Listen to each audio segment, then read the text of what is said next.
ভারতের হুগলির সিঙ্গুরে রোববার প্রধানমন্ত্রী নরেন্দ্র মোদীর মেগা জনসভায় যোগ দেওয়ার আগে জেলার বিভিন্ন প্রান্তের বিজেপি কর্মীরা দল বেঁধে ডিম ভাত খেয়ে প্রস্তুতি নিয়েছেন। সারাদিন সভার ব্যস্ততার কারণে খাওয়ার সময় পাওয়া যাবে না, এই আশঙ্কায় সকাল সকাল পেট ভরে খেয়ে নেন তারা।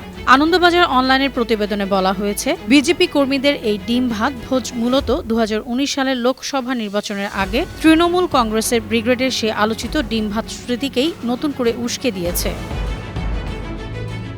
রোববার সকালে হুগলির গ্রামাঞ্চলে ছিল শীতের আমেজ, তবে মোদীর সভা নিয়ে বিজেপি কর্মীরা ছিলেন বনভোজনের মেজাজে। ইটের অস্থায়ী চুলা বানিয়ে বড় কড়াইয়ে রান্না সেরেছেন তারা। মেনু ছিল গরম ভাত আর ডিমের ঝোল, কোথাও আবার বাড়তি পদ হিসেবে ছিল সয়াবিনের তরকারিও।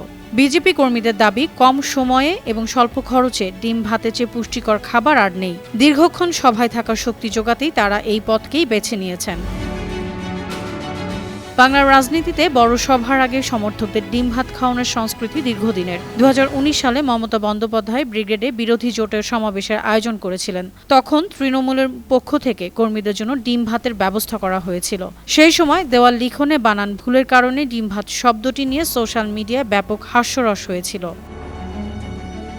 সিঙ্গুরের টাটা মাঠে আয়োজিত এই সভায় যোগ দিতে সকাল থেকেই বাসে করে রওনা দেন কর্মীরা। প্রধানমন্ত্রী পৌঁছানোর আগেই কর্মীদের চাঙ্গা রাখতে দলীয়ভাবে এই খাওয়ার ব্যবস্থা করা হয়েছিল।